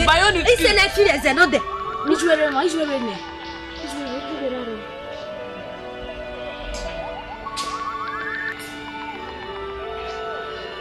Amonuwa. Ye bokia. Pardon me, bokia. Ni wo gba we bo. Àwọn mo pa no npari mi, di ba me ku. Iwe na afi e, megwa fi. Awo ti na wa fi, ma wa fi wa ri eke. Baba ye wo iwa ruka o. Bi na mo si na mo ki ya ga wa. Ya wo e me ke me wa fi. Bi du do sen ya ba ga fi e. Me ho be e mata lo. E ma ye be ki. Ina he, iho ni zi. Ina he, enye neze. Bebe ikuna me. Go awo do ma. Mo pa ni ma baba mo afi e wo se be ni ma afi mi wa wo e. Nya wa fi iya o wa mo ka mo mi mo mo keke. Ibu ni wa le wo e. Ma de gbe fi mi kla me tenya. Baba pa ni ma, o pa ni ma baba. Ni o se ya. Mo pa ni ma. Ni wo ni na fi e. Sokma me hongwe ikuna me. Baba Emma, wa ge odu of dey na gwan. Emma, mpade mi wa. Mi are me le na. Me wa mu onye wa le. Mo ba fi ma. We honi, we igo nese. Me kuri aye me, ko ni me yo baba. Aye me. Omi o pa wa. Bari ma wa ku, wo me kuri aye me o. Baba mo pare ma. Baba egbe ogbin na aya de. Egbe ogbin na mo pare ma na iku. Nwa na eye Na ga we do ri pa ya pe ma o. Gbere ba. Ri pa ya ma o. Eye me, iwo ko ni wa ku. Gbere wa. Wa do mu me ya. Eye me. Gbere wa maro. Eye me wa ku, eni wa do boda ya me. E pe ni me o we ma ye. Eye me. Ọmọ nu wa. Baba. So pa mi no ya go eye me. Du wo pa yin. O ga we da ya go ko ko. E ro yi kere ma bo. Wa la we bu ma bo ko ko. E ko mo du.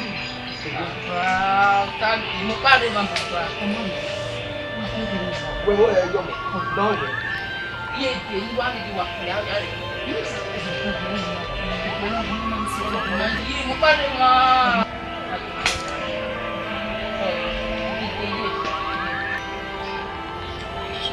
Iye, mo pare ma fi suegbe.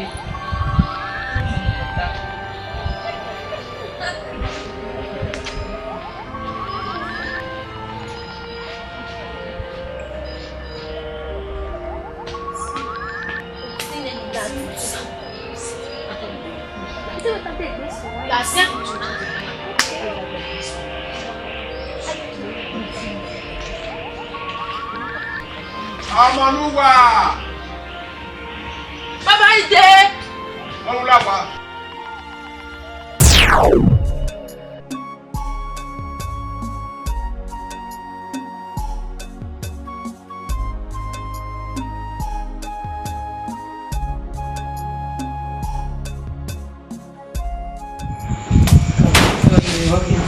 Dieu le Seigneur, c'est mon Come. Roger. Oye, sí. Well, when I come on, I beg you, I beg you, see. Vamos, ali bien qui bien ni ile we mana. Ni awa gbegbe nya ko da ya. Tami awe oyo nogi. Ehun re. Won. Jaji wa le ba. Le gba le ha. Ni gba le. Ogogo ale ba wa continue ikeri. Oyin na ze dia ko gbeso. Eri ya e no ba ya o ma wo ba sun a je. Won. Je pẹ̀lẹ́ ìní ìyànà sọ̀rọ̀ lè pẹ̀lá àwọn ìwà sọ́tọ̀ wọn ẹ̀rẹ̀ ìrìn àríọ́ta èdè àwọn àbẹ́ sọ́tọ̀ lè pẹ̀lá wọn lábẹ́rọ̀ ìwé náà ẹ̀rù ni wọn lè fi hàn kó eyeye èmi máa ìpábẹ́rẹ́ ìrìn sí ẹnu èmi máa wọn gbòógì ẹ̀yà kọ̀kẹ́ wọn ní tí wàá gbẹ́kẹ̀lé wà lè rà mí wọn. Wọ́n sì lè ẹ̀rọ ya fẹ́fẹ́ ní wíwá àtàsí ẹ̀yà wà lánà wọ́n sì kàkà gbọ́jì. Wàá sọ wá tàbí ìjú ẹgbẹ́ tó máa ń ṣe sí àfihàn ẹ̀rẹ̀ yà á fihàn wíjì ó tó ṣẹṣẹ bẹ́ẹ̀ sí wọ́n. Ìyọ́ lọ sí ọ̀rọ̀ rẹ̀.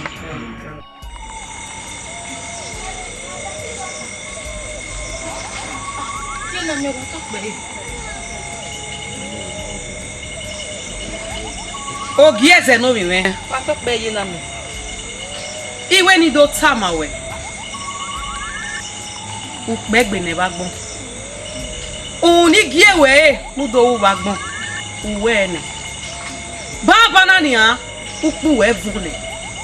Ege sene nha ya adiowa. Awo wo ye na mela o. Wa se me e dia ye la gugu. Oko we we mo e wa ni wa mo e. La wo ye la o. Itama wene o. Na mela gugu. E wo ko wa ye me. Awo wo ye te oni wa mo e mo wa ye me ye la o te oni wa mo e. La wo ye na me.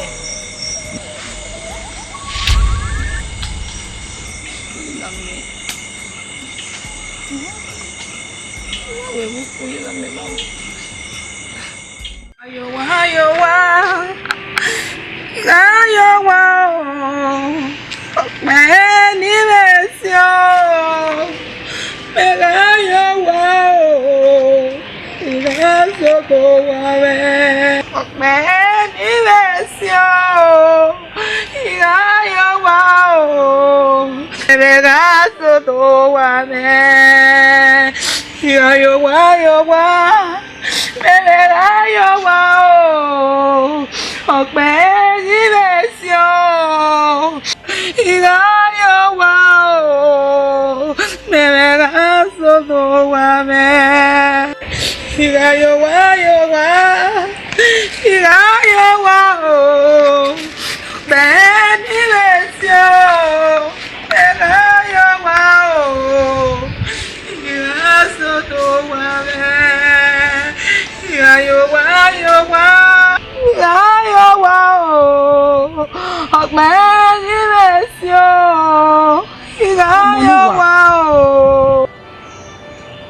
Bóyá ye. Iyo, mewure ne ye. Oyi. Bosu do wanu rie no so wanu weje na bi me. Iye de kiro pa iwan no. Oma, enu tani. Ni e gugele we mi won. Na so pa e were gbe si won akie na wo wa na. Ma ye. Ma wo kan. Mo yi we mi we.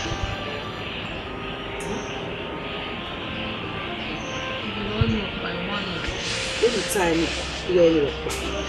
Oma relo. Wa na vie. Ni vie iye mo enwe soro no wa so e. Ono wa mu e o. Igbe ko ya agi e. Bi ya wa ba lo ye ti vie won wa no fe. Ni wa ye wa no. Oma. Dedi kai. Legbe ala wana ya ri ai. Mama ye eku legbe fe ko. Iye na me atokpe. Wara me o. Ìríra me no se pele. Iwe wara me o. Ìríra me no se pele. Iye na me to. Ìríra me no se pele. Wa gazuge to. Ìríra me no se pele. Iwe wara me o. Ìríra me no se pele. Iye na me atokpe. Iye na me. Mani wo bu e ade. Ru da wo bu e. Nora Agbon ogeze. Iye na me la wo go. So geze Agbon. La wo go iye na me. Oni ma do yin yawe. O atokpe. Iye na me ga atokpe. Nu la wo no so geze aye. Nu da we only wo nya no ya ho. Ohun yo tone. Le wa seva, ore we anu we me oko. Ese si aye ni be na ge iye na. Nu la wo no si aye, nu ge ge kere be neje. Nu la o. Iye na me ga atokpe. Mi yo pa ni mani we ga ni awe iye na me. Iwe kin akweji mai. O si e ni ma do yi mi awe. Nu la wo. Nu yo boy awe ho. Nu si aye Agbon. Iye na me ga atokpe. Ibiwe wa hewe ikaka we nwa sajo emi o pero mo wa kan no me mi kan seti wo wa run dona iga yeri o be here no biese Agbon so papa no ere ni ga seni Iga ke mana tame. We go egbad. Sokma omana gi ho. Metobi me. Iga boye gari agbon. Ni yari yo iga di owo. Iye na me wa tope. Wesi. Iye no ehe no ame ya gbiwe. Iye no kokomo. Iye no magia me kwesore. Iye no ga mwenwene emo ya ni rumo tagina ya. Etinfwe kiriwe egbe wo. Uwe na yebe tadina. Nula wo. Wesi. Warame o. Ìmírame náà ṣe pẹ̀lẹ́pẹ̀lẹ́. Warame o. Ìmírame náà ṣe pẹ̀lẹ́pẹ̀lẹ́. Oye, Boko. Pardon. Well, when Koya Yevuna here, you were carried. Okay. I told I bali Belilia. Ekene no kena na zoka agizoka ekena ma hekeno na zoka ezoka afwe ole libiebu ana toma otaloma vijeki ebu kayo ma ina ma vijeki o mase aka o le lowa Baba uwesi eme ya pepefe ni wata e ya wala ni Ike asi wo we na dia rudan imaire mi we mi emi dande na wa ya bieme ra motona ra ivi agbon teme we bi eke we nema iye menu gai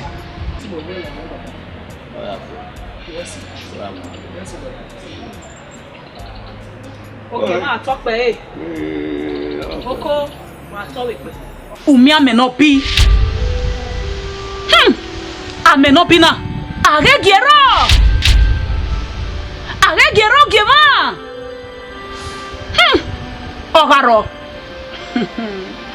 Oga gbere. Okay ma to. Iso ya te yese. Bana mewe ohun wa me ga ro. Nínú iso ya yese ame ma bi. Audio bako.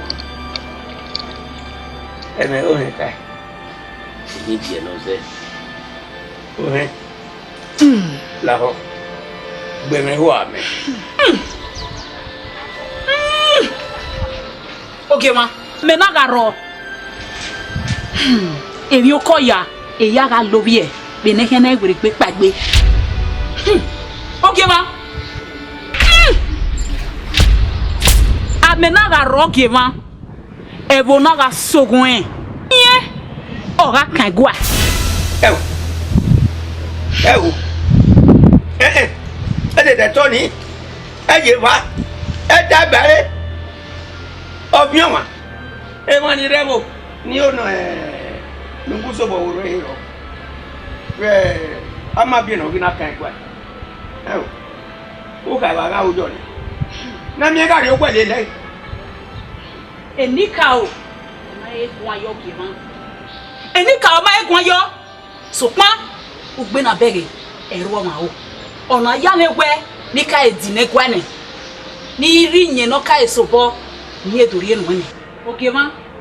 Ya se Lydia. Enika o ga gun ayo ne. Ya se gwa ma to ka ma wo bi mo. Okay ma to pe. Okay. No he na wa doju nu kana. Owa kakabo mamodi. Egbe ma wo me. Egbe ma wo me. Ne. Inu ede na waji. Na we ya we eni ebo. Inu ede mo. Na we ya nwina.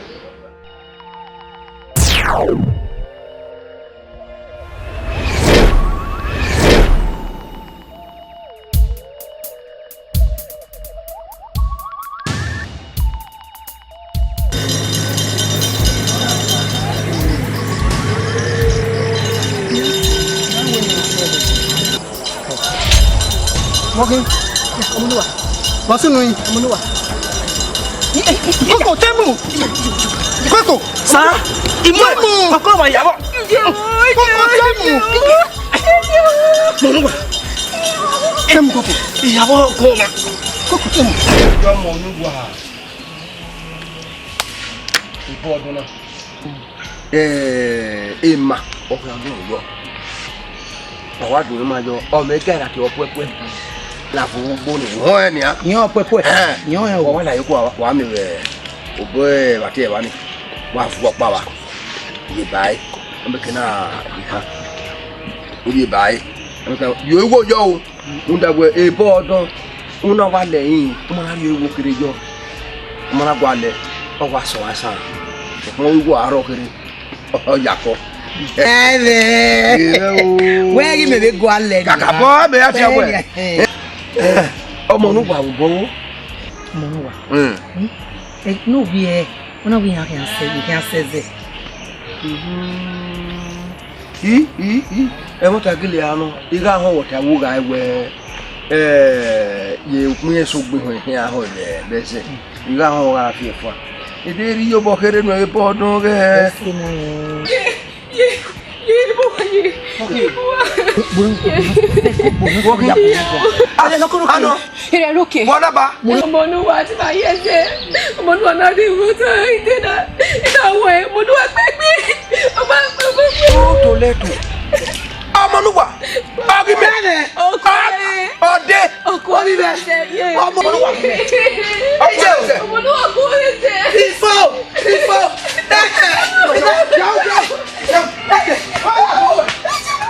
Ogema top be.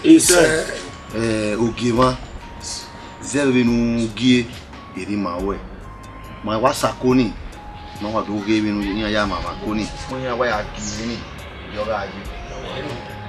Ya yi ge no ga su ta bo ge nye ge. Zelo. Ya yi o mu yo to. O ni ya fore. Ogema top be. Oko. Ogema top be. Ise. What yi? Baba. Emi no gbegbe sun. Wokina. Ugaro be na ko ri eri me. Ogyo lo se mi ọmọ nu wa. Oko ayo de zebodo. Oko ayo de ze. Ọmọ nu wa ga. Baba, if I know agina. Ọmọ egumeku a, ama weti ahem no sunu. Ọmọ nu wa. Ọmọ nu wa baba. Iya gbe. Mo won gba wọn ibo kan. Ode a. Ọmọ de. O pa na wa ri to gbe. Igbe wo mi baba. O ma fi eye mi. Aw baba. Ana wa di mi ni. Iba fi emi opa. We wo yi uko. We ma ga le wa ya. Don't talk me. Oge ga ri wa ni. O do ri ma wa mi o wa de. O wa so an fun fun to. Oge me te ya we na ti ese. Egbe me ya ogun o. Oge wa talk me. O do ri aga de yo to. Gele. Ime ya ta mu wa. Ogema. Ime ya ta mu wa. We wa ma la wa. Ogema top be. Dausa. Wa talk me oge. Wa he na ye na. Ta na. Wa e vanya. Lu wa lele. Ala la ta ga mi bi ole no mo. Wa lele se wa. We we. Ri aga kya. Ogema talk me. Aja die. Iko. We ma ga re wa we na ko. O ma ga re wa ya. Nu ma na yi mo e. Ha, o ma ta jara ye. Aya mi na ye na nya. Oko logi. Ge ajo re. Ye no me la talk be.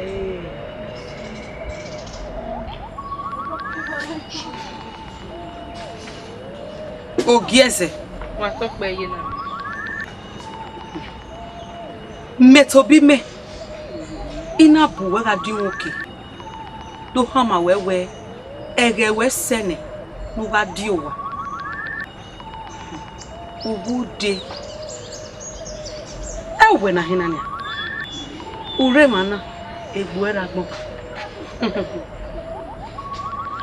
Mela o, ya bo meje la gugu. Me meje. E ti ro mo ri onyu do gbogbora menuta. So pon agbon re meye. Iwe mo ko le were me. Eri ogele wa no. Iwe ri tamu wa. Kega. Omuro gbari degberi ro. Ni ya giegari agbon. Awa wa. Iye na mi atokpe. La wo ye na mi ohoho. Iye na mi na wo. Musa se no ba no to no ko. La wo ye na. Iye na me watokpe. Iye na me nula wo. Ohia ha ni awe obi wo pa we ni mudo ya we manike. But obo we ngi manike na ye radio. Nda we akwo mo da ni nula wo. Iye na me watokpe. Nula no ya se no me be afimani. Nwe kwi manike gbe. Nda we owo e ma ye nula wo je. Itemi ni hiatani. Ayi nyane soe.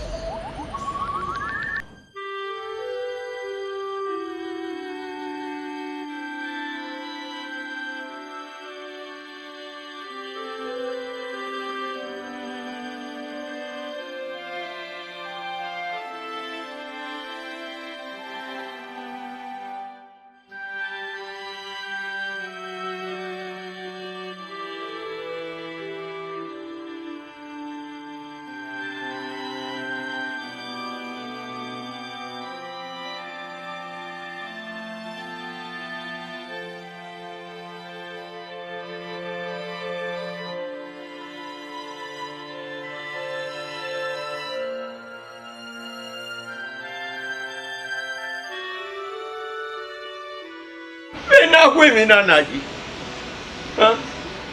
Bena be kwe na. Enika. Mona je be na naji. Ya wa mo bo na. Amo. Aro to si omo. Amato bare mo ibe. Imami oye. Na be kwegi na la be. Ai. Ni ka ona la o. Ne gbe na mo ni be mi no gbe ni mami. Na la o. Kuna me o. Kuna me o. Kuna me o. Kuna me o. Kuna me o. Kuna me o. Kuna me o. Kuna me o. Kuna me o. Kuna me o. Kuna me o. Oge won atokpe. Afu egbe.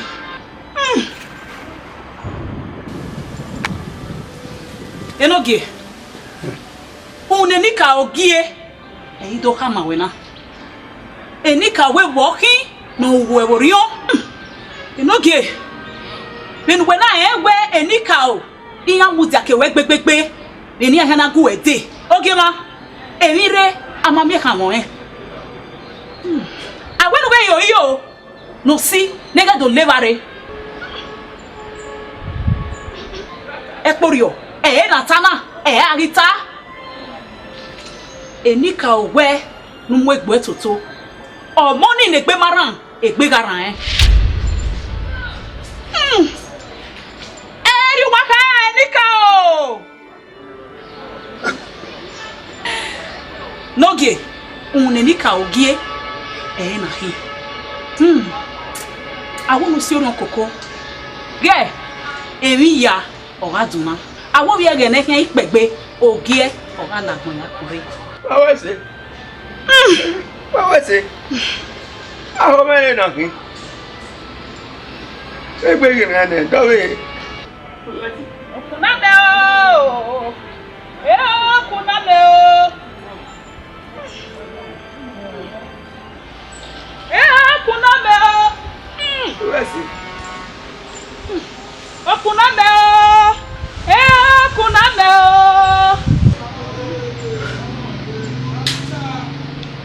Ika wa weso. Ugbebe. Egbegi ramo. Na mami ega mi o Dabe. Awa so we nika o. Do wana heru me. Pawese. Ena yo edeni. No fue me mutu. Ene mana ki so tole. Ena ki la ni. Espera me. Ani ma so to. Nula wowo. Nula o. Epa mo na no ọmọ nuwa. Nula wowo je. Èyí do ìrìn àwẹ̀ je. Nula wowo yenu si Iyeke Agbon je. Ìyẹn go bueno je. Nula wowo. La. Omi me. Eje. Ìyẹn me nu kai. Zebelu ya ìmìà me. Iga somoni ya nu. Yo. Kakia. Ìyẹn me nu kai.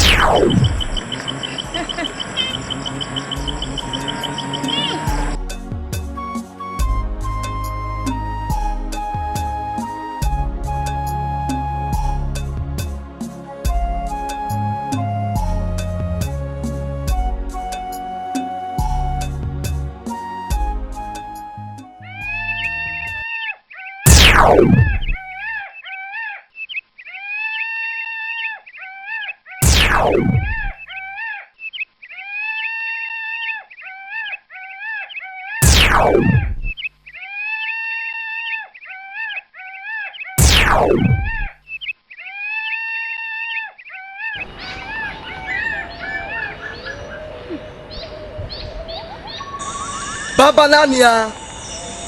Ọmọ nu wa. Yo na gie ni ne ho. Dono, Eliano.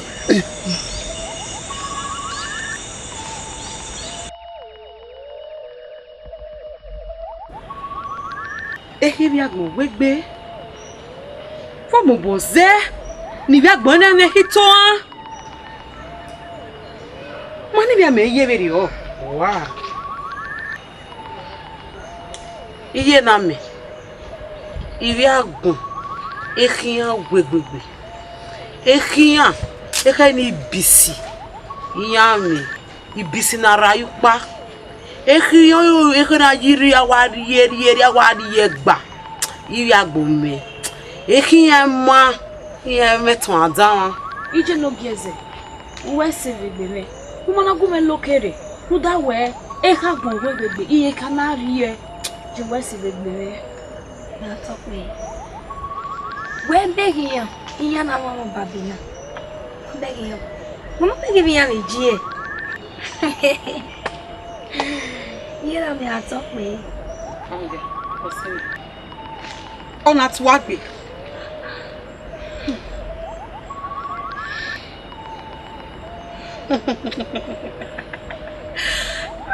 We begi ya na. Egi. Wasula ko yan. Ubike ya wasula yan o ni tuwagbe.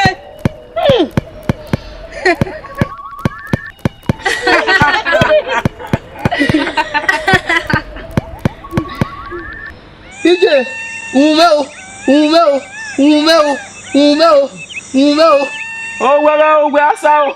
Ogwe asa. Ijo. Hey, Damere. Il quoi un seul quoi. Hey, Damere. Hey.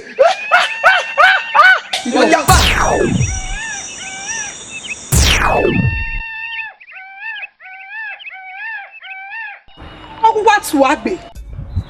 Okay, ma top me. Ẹ wo me. Wa bo yan. Wa we se. E ka bo kun wa. Ogogo je. Ifamu wa ye. Menu wa ya. Iye gbe ba me. Najamie where a bear again. Amoko no. Why was it? You got on you. Why was so? Imagine I put why. Oh, go no why. Wow, you go. I said, why was it? Why? I don't know. I know when need to wire is a way. Nigga, Yatin, Uwadiae, your way. The thing I saw the Buyara. Uwadiae, okay, man, talk there.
Eno gi atok me wala gogo. E go me ni mo e wa tomo. Wala gogo. O, manu gwe ya.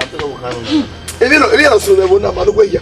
Ma o kari ani me bona ria. Wala gogo. Wala gogo. Wala eno gi atok me. Ebo, wala gogo. Ali gbe na saka. No me ti bie. Mana mo e ko di amasi enwo. Mano wala gogo ya bo me. Wale kwe loge wala gogo. Mano mo ki o fe. Yari no nugo ato. O giri wa komo na se na wa iki o wa isi go. Ako ye keke wa yuge. Wa no gwe ya no na wu yeke. Mana no.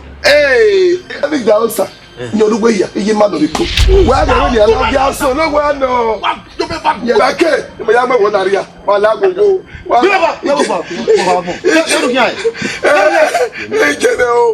Ki ave o. O salo kwa. O wa salo. O ba la bube o. E ma takele no mo e no wa e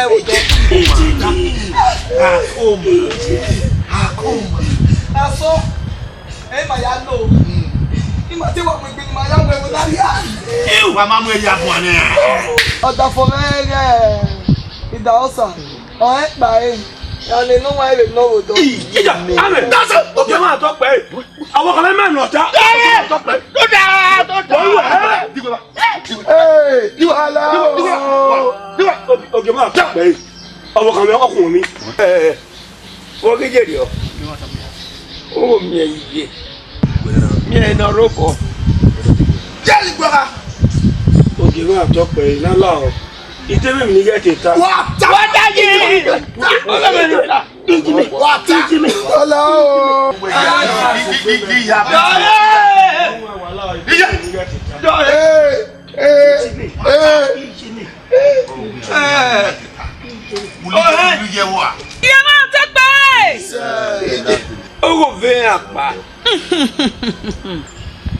Adagbade ibi. Iki mi opa no re ba. Ko ni hin bo. Ebo me. Oh, no ma bi wa ne. Ebi ewo yen kege ade. Ni ba ebo benika. Egin agi wa re de ne. Emi ni bun kege ro no se di asunu. No e be no wa yen. So ma ogin ado ma gbe. E o se no na be no wa yen papa. Iyan wa ko la we beni. So we hear what I like me. Ya poto ke binyoni. Poto ga ranua. Iya ya. Iya subawa. Iya ege ni ya karakwo. Iyeke ba. Dala je bokoto. Ogiwe ha. Oni na go wewe. Ta yi ya yi.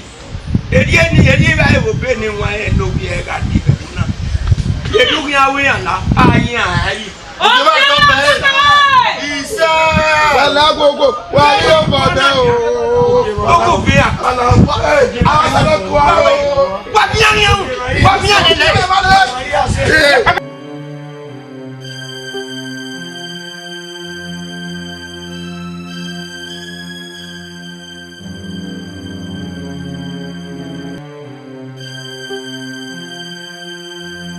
Não pro.